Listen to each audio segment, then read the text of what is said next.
बेटा, नमाज की पाबंदी रखना और लोगों को अच्छे कामों के करने का मशवरा देते रहना, बुरी बातों से मना करते रहना और जो मुसीबत तुझ पर वाक़े हो उस पर सब्र करना। बेशक ये बड़ी हिम्मत के काम हैं। और तकब्बुर करते हुए लोगों के सामने गाल न फुलाना और जमीन में अकड़ कर न चलना, इसलिए कि अल्लाह किसी इतराने वाले शेखी खोरे को पसंद नहीं करता।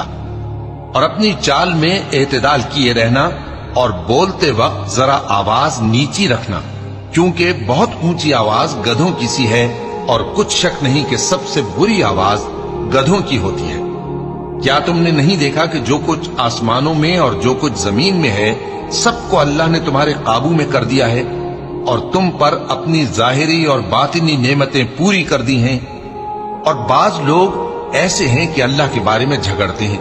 न इल्म रखते हैं और न हिदायत और न किताब रोशन। और जब उनसे कहा जाता है कि जो मगर इंसान अजीब मखलूक है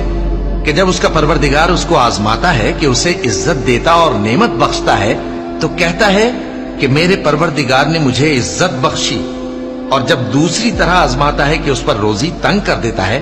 तो कहता है कि मेरे परवरदिगार ने मुझे जलील किया। यूं नहीं, बल्कि तुम लोग यतीम की खातिर नहीं करते और न मिस्कीन को खाना खिलाने की तरगीब देते हो और मीरास के माल को समेट कर खा जाते हो और माल को बहुत ही अजीज रखते हो। यूं नहीं,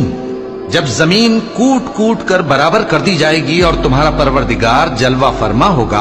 और फरिश्ते कितार दर कितार आ जाएंगे और दोज़ख उस दिन सामने लाई जाएगी, तो इंसान उस दिन सोचेगा, मगर अब सोचने से उसे फायदा कहां मिल सकेगा। कहेगा, काश मैंने अपनी इस जिंदगी के लिए कुछ आगे भेजा होता, तो उस दिन न कोई अल्लाह के अजाब की तरह का अजाब